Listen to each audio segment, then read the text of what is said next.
Alors, on va demander à Charlotte et à Catherine de nous rejoindre, à Fabien et à Laure de nous rejoindre aussi. Et d'ailleurs, nous avons cette fois aussi, on l'a dit, très souvent, les villes, les territoires sont aussi engagés. Et bien là, on avait avec la présence de Laure, on a aussi cet élément-là présent avec nous.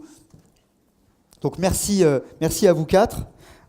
Peut-être juste pour qu'on se rende compte, Fabien, ce que ça représente aujourd'hui, mixité, à la fois en termes de salariés, d'équipes, et puis aussi, puisqu'on a vu beaucoup de bénévoles, combien y a-t-il aussi de bénévoles? Juste qu'on se rende compte, et puis aussi peut-être simplement le nombre d'heures.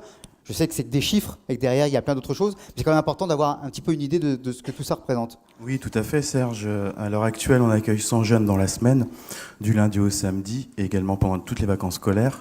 Donc Mixité fonctionne non-stop de septembre à juillet. On a actuellement une dizaine de bénévoles. On est un petit peu en sous-effectif en ce début. L'année est quand même bien avancée maintenant, mais on est en sous-effectif. On cherche par tous les moyens à recruter pour pouvoir offrir aux jeunes un accompagnement de qualité. Et j'ai oublié votre première question. Le nombre d'heures, c'est 20 heures par semaine minimum. D'accord. Voilà. Oui, donc c'est quand même extrêmement dense. Oui. Et on sait que c'est un des enjeux majeurs, c'est l'accompagnement des personnes, des jeunes qui commencent déjà à être en train de décrocher. Si on intervient très tôt, on se dit qu'on a quand même beaucoup plus de chances d'éviter le gros du problème. Donc 20 heures, on voit bien aussi que 20 heures, c'est quasiment la moitié de leur temps scolaire.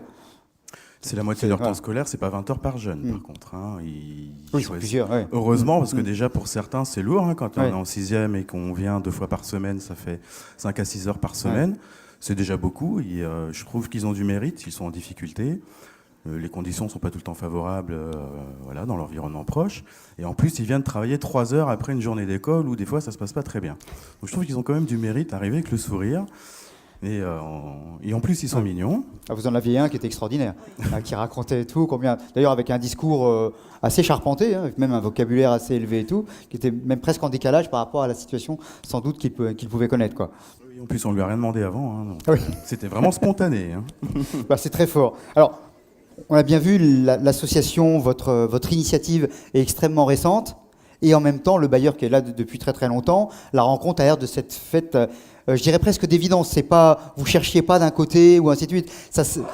Le terme évidence me semble être le bon, quoi. Ça s'est trouvé comme ça parce que vous aviez besoin des deux côtés à ce moment-là et que ça faisait un petit moment, vous étiez déjà sur ce type de problématique. Oui, alors effectivement, l'origine de la rencontre avec Mixité est issue d'un diagnostic de territoire qui a été réalisé par la ville de Nantes et en lien avec le conseil départemental.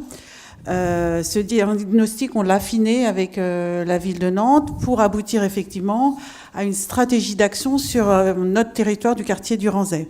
Alors on avait identifié plusieurs volets, le volet éducatif bien évidemment, le volet culturel, le volet social et un volet aussi qui était lié à la tranquillité publique. Donc on a travaillé principalement sur ces 3 volets. Éducatif, culturel et tranquillité publique, un peu moins sur le volet social à l'heure actuelle. Mais en tout cas, du coup, la mairie de Nantes nous a présenté, nous a proposé l'association Mixité. Et depuis ce jour-là, effectivement, le partenariat est extraordinaire parce que c'est une vraie réussite. On en parlera, mais c'est une vraie réussite.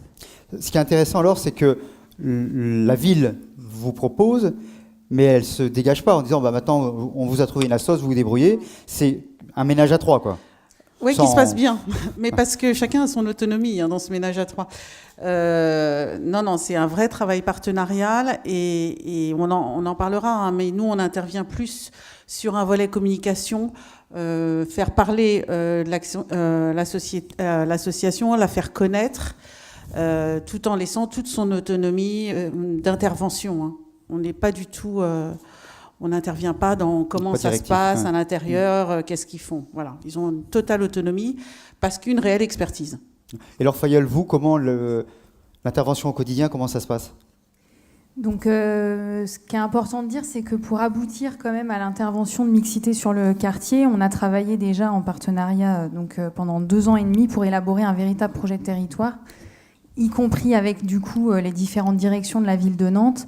Et ce qui fait qu'on est quand même sur une approche globale pour ce territoire d'intervention publique. Et du coup, ça, c'était important. On avait repéré dans le cadre du diagnostic le manque de présence associative. Il n'y en avait pas, c'est pas compliqué. Et du coup, l'importance d'avoir une association ancrée vraiment sur le territoire. Donc aussi, l'association et le projet de l'association de mixité répondait à la fois à ce besoin et également au besoin de renforcer l'offre d'accompagnement à la scolarité qu'on avait identifié également avec le bailleur comme besoin pour ce territoire. Du coup, j'ai oublié votre question. C'était comment vous, votre action à vous dans ce quotidien-là? Oui, et Elle du s'oublie, coup, c'est beau. ce qu'on peut, Ouais. non, si, donc pour refaire le lien avec votre question, c'est qu'aujourd'hui, ce qu'on peut vraiment mesurer et qui est important, c'est à la fois évidemment du coup le nombre de jeunes suivis par mixité, mais du coup la reconnaissance que l'association a auprès des habitants du quartier et l'impact positif, même vis-à-vis des habitants qui ne bénéficient pas directement de l'association grâce à son implantation vraiment en cœur de quartier. Catherine, ça c'est quelque chose que vous ressentez. Votre métier, je dirais, est facilité, vos relations avec les habitants est facilité du fait de cette innovation? Oui, en effet, on mesure pas l'effet d'une façon quantitative. Néanmoins, on peut constater que les familles ont repéré l'association mixité comme un acteur à part entière sur le quartier. Et puis, ce qui est important, c'est qu'on commence à voir qu'il y a moins de présence de jeunes entre 12 et 16 ans le soir sur le territoire et notamment sur la résidence, donc ce qui est quand même important en termes de bien vivre ensemble et de qualité. Et puis, c'est aussi dû au fait que l'association est ouverte tous les jours, du lundi au samedi, et ça c'est très important. C'est un des grands avantages des bénévoles. Voilà. Hein? Voilà. Mais d'ailleurs, c'est amusant parce que quand on n'y connaît rien, les images étaient magnifiques, il faisait beau, mais la résidence a l'air quand même assez haut de gamme. Elle est hyper clean et tout ça. Donc on n'imagine pas qu'il y ait de problème particulier quand on la regarde juste en passant avec la caméra. Alors oui, effectivement, l'enjeu sur ce territoire, c'est un très beau quartier. Ça, je ne manquerai pas de le dire parce que sur un espace vert très très très très grand, 6 hectares de terrain, beaucoup de verdure, des petits plots, pas de bar. Vous pourriez faire du paysage comestible à fond. Là. Oui. Mais on fait des jardins partagés pas très loin aussi. Voilà. 16 logements par plot. Donc ce quartier a tout pour bien vivre.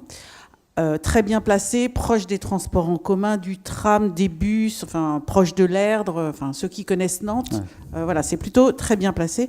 Pour autant, quand même, on a une problématique. On a 19, alors c'est peu, mais on est dans la moyenne de notre parc de la Nantaise, 19% de familles monoparentales, des ressources inférieures à... On a 32% d'habitants qui ont des ressources inférieures à 40% des plafonds. Donc on a quand même un ancrage, je dirais, de familles fragiles. Et là, Fabien le disait bien dans le film, je trouve que c'est important. Effectivement, je pense qu'il a face à lui des enfants qui ont des difficultés. Mais ce n'est pas un quartier stigmatisé. Et Fabien prendra le relais, je pense que c'est important de le relever. C'est que du coup, c'est un quartier où on n'a pas peur d'aller.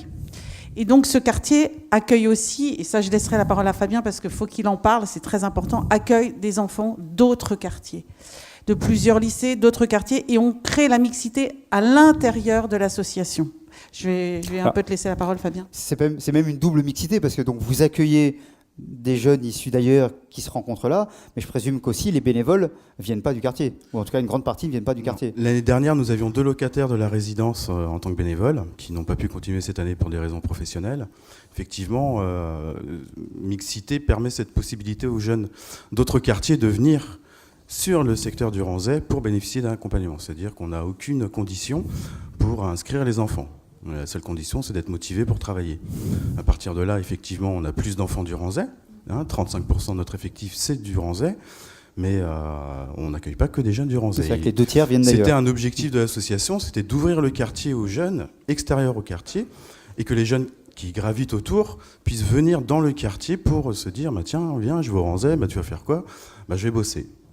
Donc je trouve que c'était intéressant. Et puis de toute façon, c'était primordial. On ne pouvait pas... Oui, puis c'est-à-dire que même pour l'image du quartier, de dire que des enfants, des jeunes viennent dans ce quartier pour travailler, Enfin, c'est pas l'idée qu'on se fait généralement d'un quartier. On vient dans un quartier pour d'autres raisons, parfois commerciales, parfois d'activités annexes et tout ça, mais pas nécessairement pour travailler. Donc là, vous inversez aussi un petit peu les représentations. Oui, oui, tout à fait. Et autre question qui est aussi liée d'ailleurs à la qualité, je dirais, de cet ensemble, c'est il y a les enfants. Vous disiez il y a un certain nombre de familles monoparentales, mais est-ce que les familles, du coup, s'investissent autrement? Est-ce qu'elles viennent vous voir? Est-ce qu'elles s'investissent plus dans le travail des enfants? Elles viennent nous voir parce qu'elles voient ce qu'on fait avec les enfants. Alors, je peux avoir des papas qui vont dire en disant bah oui, j'ai vu le CV que vous avez fait avec mon fils, j'aimerais bien voir le même. Donc du coup, les parents ne sont pas directement bénéficiaires de l'action, mais on les implique dans le suivi de la scolarité de leurs enfants. Et on essaye de plus en plus d'avoir des actions en direction des parents. Que ce soit convivial ou un peu plus sérieux, dans le but qu'ils vivent aussi dans l'association, qu'ils participent à l'association, hein, pourquoi pas intégrer le conseil d'administration. Voilà, donc nous on essaye quand même, c'est vrai que notre objet c'est l'accompagnement à la scolarité, mais étant donné qu'on est la seule structure implantée en direction des jeunes du quartier, on pense aussi aux mamans, aux papas, on file des coups de main, même si c'est pas notre objet, on s'accorde des écarts avec l'objet, mais je crois que c'est important pour venir tout simplement filer un coup de main. Voilà. Hein. Oui, vous devenez un peu une plateforme de solidarité, de l'écrit ou de... On veille à ne pas non plus devenir des assistantes sociales ou on n'est pas un centre social pour les parents. On veut bien filer un coup de main, imprimer, aider à comprendre c'est quoi ce courrier, etc. Presque d'écrivain public ou en tout cas ça pourrait dériver vers ce genre de choses. Ça pourrait dériver, donc Faites attention on est aussi. vigilant à ça, c'est pas notre but, mais on n'est pas là, enfin on est là pour filer un coup de main s'il y a besoin, oui. Alors, peut-être d'ailleurs qu'une des questions, vous aviez dit, il y a très très peu d'associations.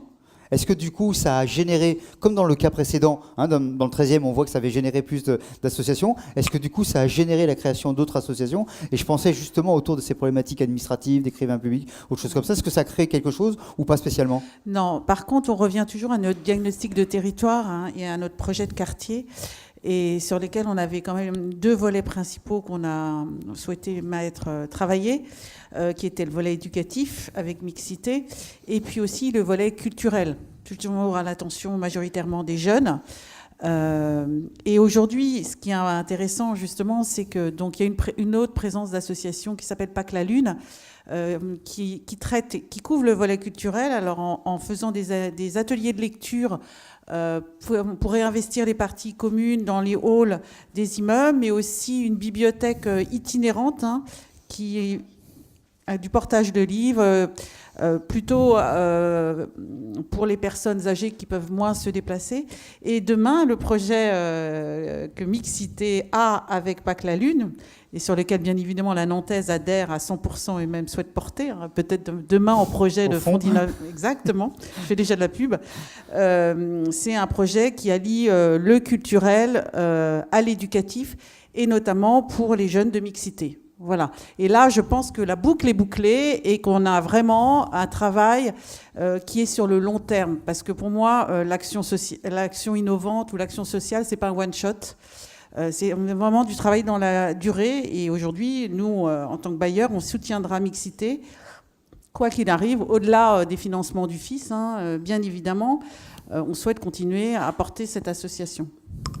Vous vouliez aussi intervenir par rapport à... Juste pour compléter, du coup, effectivement, Madame de Surville a bien illustré du coup cette approche globale. On a aussi travaillé sur un volet jeunesse avec la direction des sports, sur du coup une intervention quartier qui s'appelle Bouge ton quartier. On a travaillé également avec, et à chaque fois c'est en lien avec le bailleur, avec l'association culturelle de l'été qui propose une tournée des Batignolles, y compris sur ce site avec un concert. Enfin, du coup, on est vraiment, et on tenait à ce qu'il y ait une multitude d'actions pour que ça donne une force de frappe importante en fait de différents acteurs accompagnés par le bailleur et la ville pour que les habitants se rendent compte que leur quartier bouge et qu'en fait derrière pourquoi pas pouvaient se permettre de eux-mêmes être à l'initiative de projets. C'était aussi ça l'objectif, c'était d'essayer de faire en sorte d'accompagner les habitants à se dire c'est possible aussi que nous on mette en place des projets même si c'est pas facile.